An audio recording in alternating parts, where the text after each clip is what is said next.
प्रधानमंत्री नरेंद्र मोदी ने 10वें वाइब्रेंट गुजरात समिट में हिस्सा लिया। कई देशों के राष्ट्राध्यक्षों का पीएम ने स्वागत किया। समिट में कई नेता और उद्योगपति भी मौजूद रहे।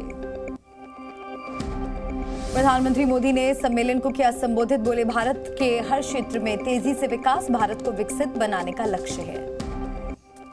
सम्मेलन में शामिल हुए यूएई के राष्ट्रपति पीएम मोदी ने जताई खुशी। बोले, भारत यूएई में कई अहम समझौते। वाइब्रेंट गुजरात समिट में बोले पीएम मोदी, जल्द तीसरी बड़ी अर्थव्यवस्था बनेगा भारत। तीसरी बड़ी अर्थव्यवस्था पर मेरी गारंटी। पीएम मोदी ने कहा, भारत पर आज दुनिया को भरोसा। भारत कोई भी लक्ष्य हासिल कर सकता है। पीएम मोदी ने ईज ऑफ डूइंग बिजनेस पर भी बात की। कहा, डिजिटल इंडिया मिशन से देश में नई क्रांति आई। शिंदे समूह के 16 विधायकों की अयोग्यता पर फैसला आज। महाराष्ट्र विधानसभा स्पीकर राहुल नार्वेकर करेंगे फैसला। अयोग्यता पर शाम 4 बजे फैसला आएगा। अयोग्य होने पर एकनाथ शिंदे को देना पड़ सकता है मुख्यमंत्री पद से इस्तीफा। महाराष्ट्र सरकार की बढ़ सकती है मुश्किलें। मुख्यमंत्री शिंदे ने विधायकों को बाला साहेब भवन बुलाया। सभी विधायकों को 3 बजे पहुंचने का आदेश। फैसले के बाद की रणनीति पर चर्चा होगी। स्पीकर के फैसले से पहले महाराष्ट्र के सीएम एकनाथ शिंदे का बयान। कहा, फैसला पक्ष में आने की उम्मीद। स्पीकर से मिलने पर सीएम शिंदे का बयान आया सामने। कहा, स्पीकर से मिले तो क्या दिक्कत, फिक्सिंग होती तो सबके सामने नहीं आते। सीएम शिंदे बोले, हार के डर से गलत आरोप लगा रहे हैं। फैसला आने के बाद जवाब देंगे। सीएम शिंदे ने किया बहुमत का दावा। बोले, चुनाव आयोग और सुप्रीम कोर्ट ने पहले ही हमारे पक्ष में फैसला दिया। स्पीकर और सीएम की मीटिंग पर सियासत तेज। आदित्य ठाकरे ने सवाल उठाए। कहा, मुलाकात के पीछे कोई सेटिंग। आदित्य ठाकरे ने शिंदे सरकार को बताया पैसे से बनी सरकार। बोले, सही फैसला हुआ तो गद्दार बाहर होंगे। विधानसभा अध्यक्ष पर उद्धव गुट के सांसद संजय राउत का निशाना। पूछा, फैसला दिखाने गए थे क्या नार्वेकर। शाम 4 बजे मैच फिक्सिंग होने जा रही है। विधानसभा अध्यक्ष से मिले सीएम शिंदे। शिवसेना उद्धव ठाकरे के गुट ने जताई आपत्ति। कहा, जज आरोपियों से ही मिल रहे हैं, क्या उम्मीद करनी चाहिए। विधायकों की अयोग्यता पर बोले महाराष्ट्र विधानसभा अध्यक्ष राहुल नार्वेकर। याचिका पर सुनवाई पूरी, नियम मुताबिक ही होगा फैसला। विधायक अयोग्यता मामले पर कांग्रेस नेता पृथ्वीराज चव्हाण का बड़ा बयान। कहा, राजनीतिक कारणों से निर्णय में देरी हो रही है। शिंदे को अयोग्य घोषित किया जाना चाहिए। महाराष्ट्र में सियासी हलचल तेज। सीएम शिंदे ने अपने मंत्रियों के साथ की बैठक। स्पीकर के फैसले से पहले बैठक बेहद अहम।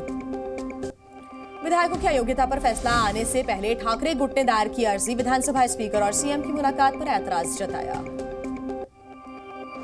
स्वामी प्रसाद मौर्य ने फिर दिया विवादित बयान। कार सेवकों पर गोली चलाने को बताया सही। बोले, तत्कालीन सरकार ने अमन चैन के लिए चलवाई थी गोली।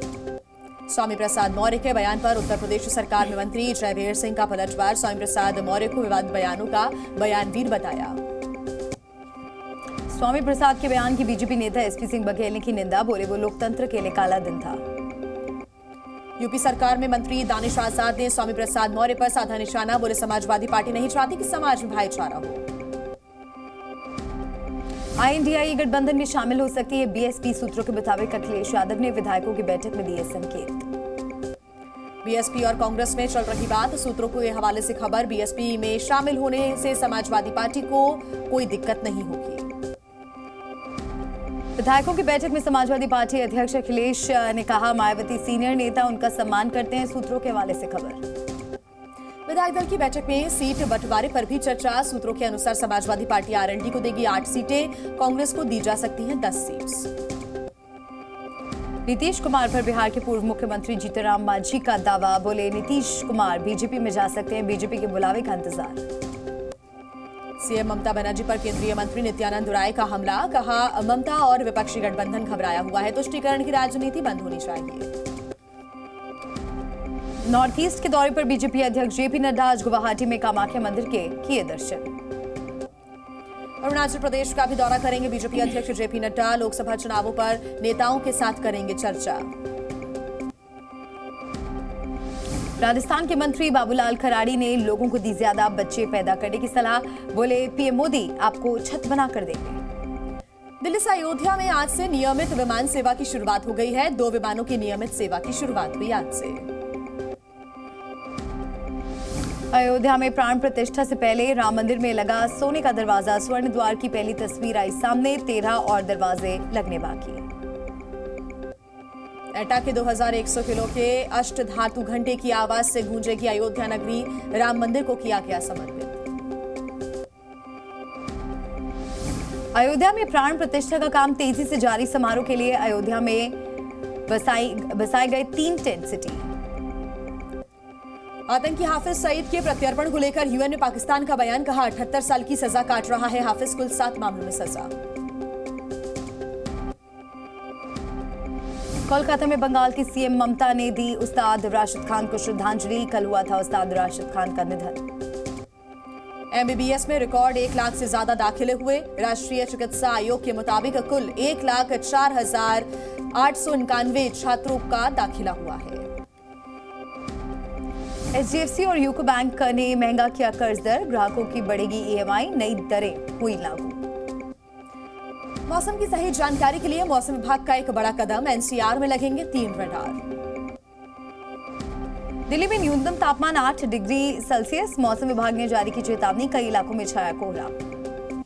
मध्य प्रदेश में फिर बढ़ेगी ठंड, आज से बारिश की चेतावनी, तापमान में 2 से 3 डिग्री सेल्सियस तक गिरावट की है संभावना। राजस्थान में मौसम में बदलाव, कई जिलों में येलो और ऑरेंज अलर्ट जारी, अगले 2 से 3 दिन घना कोहरा छाए रहने की आशंका। जयपुर में सुबह से छाया घना कोहरा, कड़ाके की ठंड से लोग परेशान, मौसम विभाग ने जारी की चेतावनी।